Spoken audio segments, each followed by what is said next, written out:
Les amis, bienvenue, j'espère que vous allez bien, j'espère que vous êtes en forme. Aujourd'hui, nouvelle vidéo analyse et la dernière malheureusement de cette saison, puisque oui, nous sommes déjà au Grand Prix d'Abu Dhabi, la dernière épreuve de cette saison 2023. Alors les amis, comme d'habitude, je vais vous expliquer le programme de cette vidéo. Dans un premier temps, nous allons revenir sur tout ce qu'il faut savoir sur ce Grand Prix, de A à Z, tout ce qu'on attend ce week-end, en passant également par les performances attendues par certaines écuries, et notamment les derniers combats qu'il faudra absolument voir sur la piste ce week-end. Et enfin, nous arriverons à la partie pronostic. N'oubliez pas, voilà, de me laisser les vôtres dans les commentaires. J'ai un abonné du nom de Flavien qui s'occupe du tableau des pronostiqueurs. Je rappelle les règles. Si vous me trouvez le bon podium dans l'ordre, je vous mets 3 points. Si vous me trouvez juste le vainqueur, on vous met un petit point. Je vous invite à aller voir ce tableau. Normalement, vous retrouverez le lien dans la description.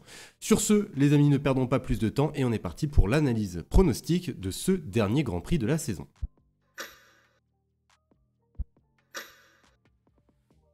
Alors déjà, la première chose à savoir, c'est que pour le dernier Grand Prix de la saison, il y a une règle obligatoire, c'est de faire débuter certains pilotes, notamment les jeunes pilotes. Alors toutes les écuries ont choisi un ou deux pilotes pour les représenter lors de la première séance d'essai libre qui se déroulera demain matin. Alors je vais vous les citer tout de suite. Pour Red Bull, ça sera Jake Dennis et Isaac Hadjar. Pour Ferrari, ça sera Robert Schwartzman. Pour Mercedes, ça sera Frédéric Vesti. Patricio Howard pilotera la McLaren. Pour Aston Martin, ça sera Felipe Drugovich. Pour Alpine, Jack Doohan. Pour Haas, Oliver Biermann.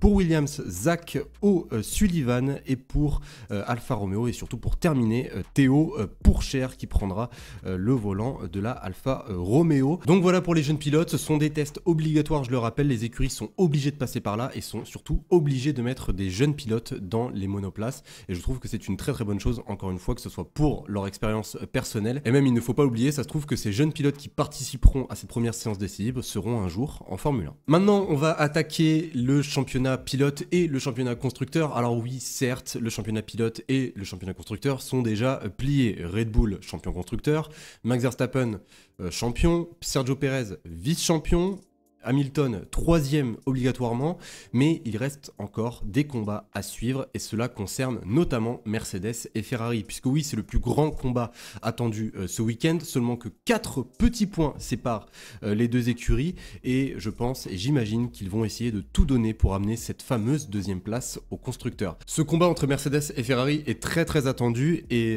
même dans mon pronostic à la fin de la vidéo, vous allez pouvoir savoir qui est-ce que je vais mettre devant l'autre par rapport au podium que j'envisage pour Abu Dhabi. Mais ce n'est pas le seul combat à suivre les amis, puisqu'il y a également un autre combat qui se déroule juste en dessous, celui entre McLaren et Aston Martin. McLaren pointe à 284 points, alors que Aston Martin, eh bien, c'est 273 points, donc 11 points séparent les deux écuries britanniques. Ça va être également un combat à suivre, même si je mettrais quand même beaucoup plus une pièce sur McLaren, logiquement dû aux dernières performances. Et également en fin de classement, entre Williams et Haas, tout peut encore se jouer.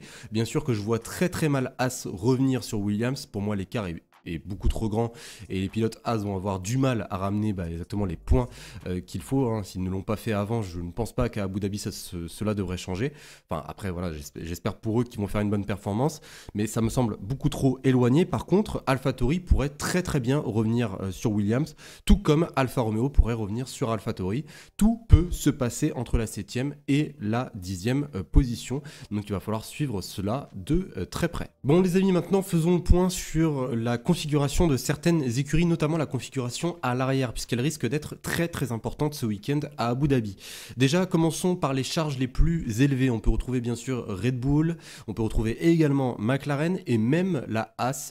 Sur cette photo, hein, on peut bien constater les ailerons arrière. Red Bull, comme d'habitude, ils peuvent se permettre d'avoir une charge élevée puisque leur voiture est capable, hein, de compenser via son appui naturel, tout simplement. McLaren devrait logiquement être plus compétitif à Abu Dhabi qu'il ne l'était à Las Vegas, dû au virage rapide, et même au niveau des pneumatiques, tout devrait bien se passer pour eux.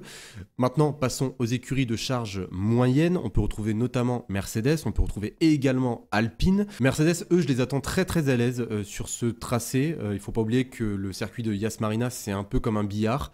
Mercedes, ils aiment ce genre de tracé, donc je les attends compétitifs également ce week-end. Et nous avons les écuries de charge inférieure, et là on peut retrouver Ferrari, on peut retrouver Aston Martin et et même Alpha Tauri. Ferrari pourrait profiter largement de leur vitesse de pointe pour être à l'aise sur les grandes lignes droites, ce qui devrait les aider.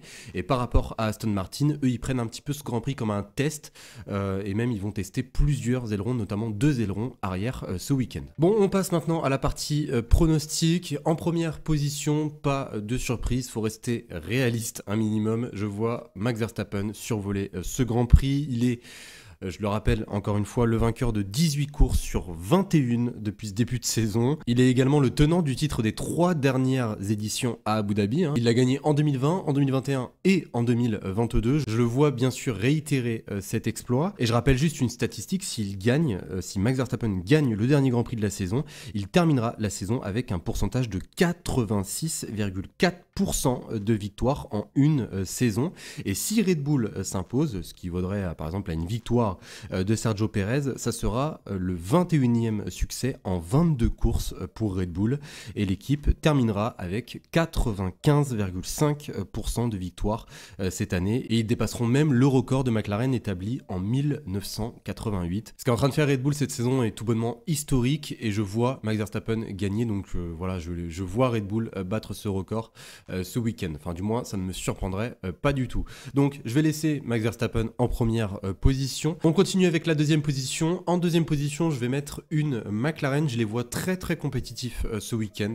Pour moi, ils ont vraiment une carte à jouer. Pourquoi pas même un podium, peut-être pour Lando Norris. Donc c'est pour cela que je vais mettre en deuxième position. Lando Norris est actuellement 6e au classement pilote. Je le vois même peut-être essayer de rattraper Carlos Sainz au classement pilote. Carlos Sainz, qui je le rappelle, est 4e avec 200 points en égalité parfaite avec son compatriote Fernando Alonso. Donc pour moi, Lando Norris a toutes ses chances. Si McLaren peuvent faire un bon résultat, ça doit être ce week-end. Donc envie de vous dire, pourquoi pas mettre Lando Norris deuxième. Et en troisième position, alors là ça devient très très compliqué de choisir un pilote, puisque je m'attends à tout. Je m'attends à une bonne performance de Mercedes, je m'attends à une bonne performance également de Ferrari. Allez, je vais mettre Charles Leclerc en troisième position. Alors j'ai eu énormément de mal à me décider entre deux pilotes en fait, entre Charles Leclerc et Lewis Hamilton. Et Lewis Hamilton, je le vois faire une bonne performance, mais Charles Leclerc, j'imagine et même j'estime que la vitesse de pointe de la Ferrari va énormément l'aider sur les lignes droites. Donc ça va être très très dur de dépasser les Ferrari. Si Charles Leclerc arrive à nous faire une bonne qualif, comme il l'a fait par exemple à Las Vegas, je le vois sur le podium. Donc oui, je vais mettre Charles Leclerc en troisième position. Il est sur une super dynamique. Donc voilà les amis, concernant mon pronostic. Maintenant, si je dois déterminer qui terminera deuxième entre Mercedes et Ferrari, franchement tout peut se passer lors de ce Grand Prix. Il y a de tonnes et de tonnes de choses qui peuvent se passer.